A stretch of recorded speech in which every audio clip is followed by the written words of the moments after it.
Olá, sejam bem-vindos à nossa terceira videoaula.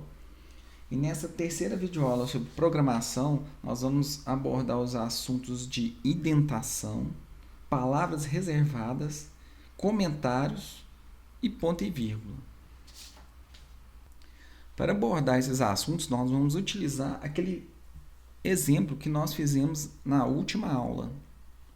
Bom, o primeiro assunto que nós vamos conversar hoje é sobre essa palavra que parece um pouco estranha, que se chama indentação. Qual que é a ideia dessa palavra? É o ato da gente separar, né, o início de uma instrução da margem. E a gente faz isso para a gente dar uma sensação de que um código está dentro de outro código, né? A gente cria uma hierarquia de código. E a gente pode ver muito bem isso aqui nesse exemplo. Ó. A gente tem essa instrução, né, que imprime uma mensagem na tela em que ela está dentro do quê? Do main. E esse main, que é o método principal, né, que é por onde a aplicação começa a ser executada, ela está dentro do nosso programa, que se chama principal. A indentação é importante porque ela melhora a legibilidade do código. Essa é um fator importante, né? Legibilidade, porque geralmente não é só uma pessoa que vai ver o código-fonte. Uma segunda, uma terceira pessoa, ou que estuda com você, ou que trabalha com você, ela vai ter que interpretar os comandos que você criou. Né? Então, quanto mais indentado está seu código, mais legível tende a ser, né, o seu algoritmo. Ainda com essa palavra em mente, legibilidade, nós temos um conceito que se chama comentário, comentar código. O que seria isso? Seria a gente usar a nossa linguagem natural para descrever o que o algoritmo representa. E para a gente colocar um comentário no nosso algoritmo, a gente pode fazer de duas formas. Existe o comentário de linha, que a gente vai colocar esse barra, barra, e tudo que a gente escrever aqui, o compilador não vai considerar esse trecho de código. Né? Então, eu poderia colocar uma descrição. Por exemplo, esse trecho de código será executado. Como eu vou gastar mais de uma linha, eu vou ter que colocar outra barra, barra. Então, eu vou continuar a frase. Este trecho de código será executado logo quando o programa executar. Vou melhorar aqui a escrita, né?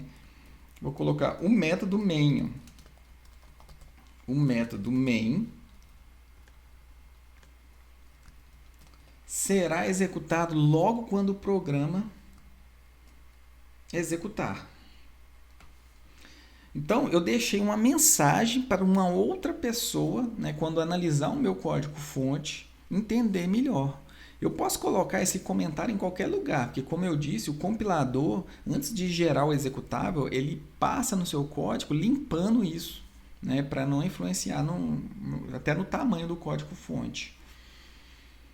Vou colocar mais um comentário aqui. Ó. Comando para impressão de mensagens. Ó, coloquei mais um comentário. Então, quando você precisa fazer um comentário curto, você pode usar esse comentário de linha, né, que é o barra barra. Se você precisar fazer um comentário maior, o que você pode fazer? Você vai usar de forma diferente. Também em qualquer lugar do código, você vai usar barra, asterisco, asterisco, barra.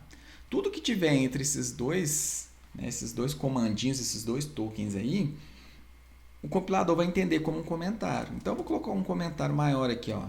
Esse é o primeiro programa criado na disciplina de programação. A vantagem desse comentário é que você não precisa ficar colocando barra, barra em toda a linha. Tudo que tiver entre, né, esses caracteres e esses caracteres é considerado como comentário. Então, vamos pôr aqui, ó, professor Bruno Ferreira. Então, você pode escrever o que você quiser. Então, numa sala de aula, por exemplo, você pode, o que o professor disser para você não esquecer em casa, você pode, inclusive, fazer um comentário. né, no seu código para você lembrar depois. Bom, outro ponto que eu queria abordar aqui hoje é o ponto e vírgula. Não sei se vocês repararam, mas depois desse comando eu coloquei um ponto e vírgula. Um ponto e vírgula aqui na linguagem de programação Java significa que é o fim de um comando. Então eu dei um comando aqui e estou finalizando ele com um ponto e vírgula. Aqui, a quebra de linha ela não significa um final de comando. Tanto é que você pode fazer isso aqui, ó,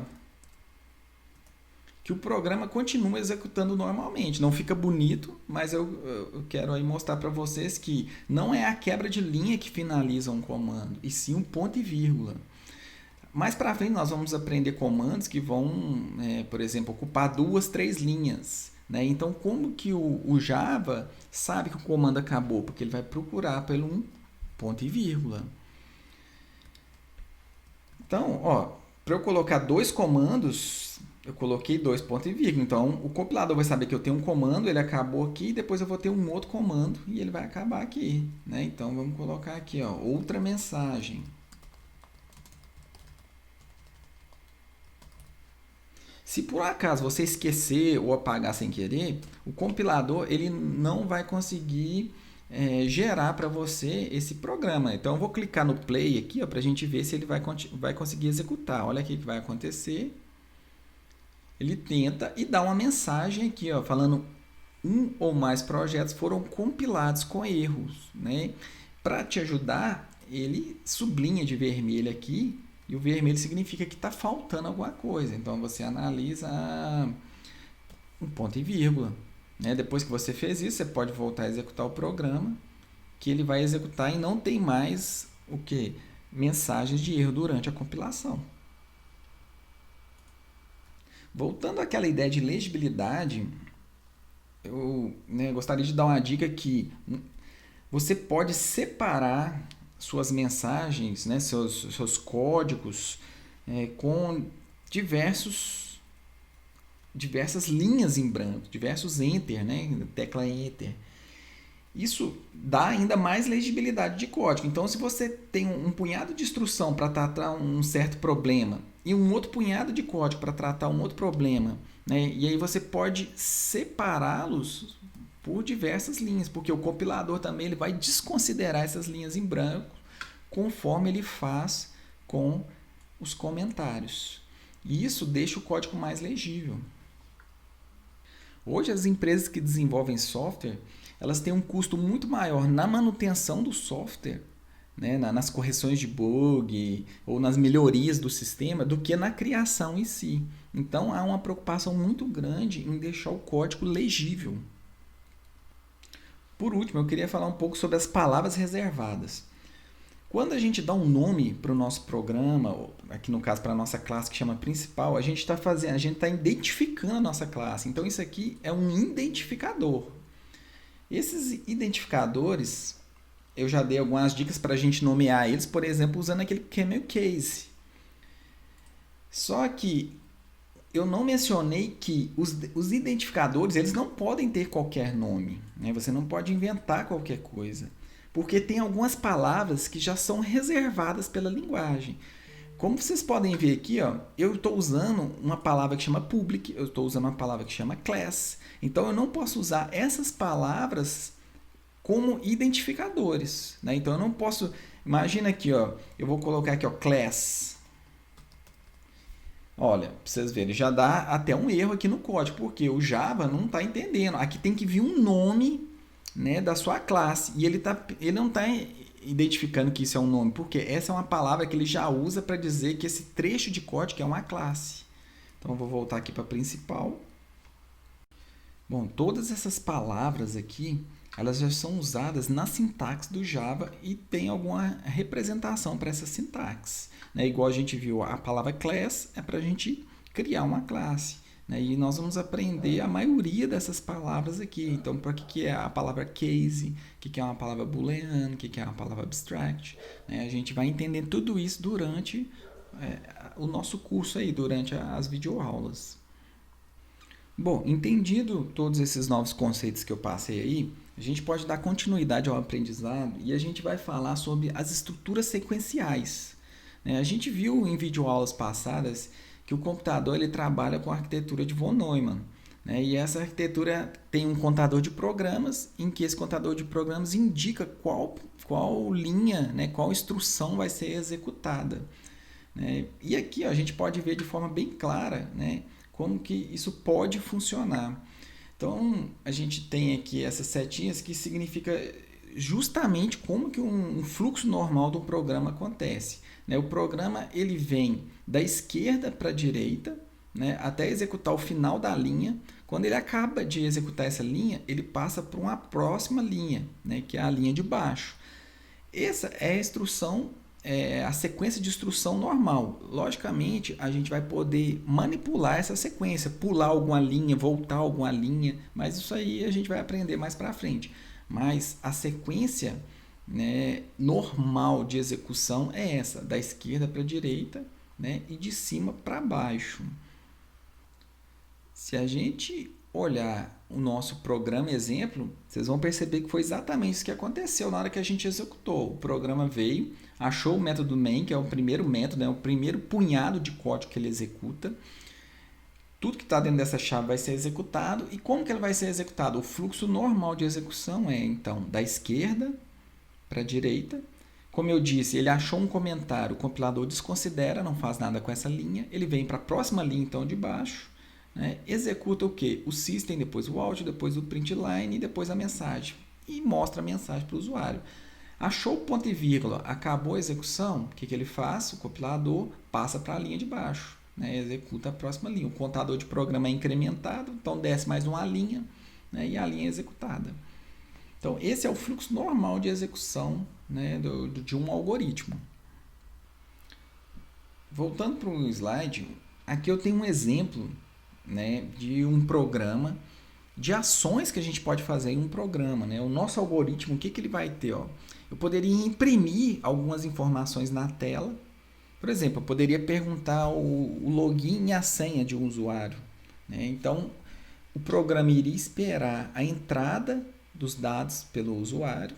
Né? Então, a pessoa tem que entrar lá com o nome dela, com a senha dela. Depois, né, o que a gente pode ter? A gente pode ter declarações de variáveis. Nós vamos entender nos próximos slides o que seria isso. Né? Mas, já dando um spoiler, uma variável é o que? Uma posição na memória do computador, onde que a gente vai poder armazenar, né, os dados. Então, quando o usuário digitou o login e a senha, como são duas informações, a gente pode jogar isso em duas variáveis, em duas posições de memória. Bom, aí são feitos cálculos variados, né? Nesse caso, a gente vai checar se o usuário está cadastrado lá no banco de dados, né? Então ele pode entrar no sistema, então ele entraria no sistema. Por fim, você faz o que o programa exige, né? O que o seu cliente queria que você fizesse. No caso, sei lá, exibir a timeline, né? Então, esse seria um fluxo, um exemplo de fluxo de execução do nosso programa. Nesse caso, as linhas foram executadas uma abaixo da outra. Mas nem sempre vai ser assim. E o que nós vamos fazer nas próximas aulas é aprender algumas dessas etapas que eu disse aqui. Ó. Por exemplo, como que a gente vai declarar uma variável? Né? Quais tipos de cálculos que a gente pode fazer? Vai ser um cálculo um cálculo aritmético? Vai ser uma soma, uma subtração? Como que a gente faz isso? Né? A gente aprendeu a printar os dados na tela, mas ainda a gente não aprendeu a ler esses dados. E são esses passos que nós vamos aprender nas próximas videoaulas. Essa eu vou terminando por aqui. Até mais.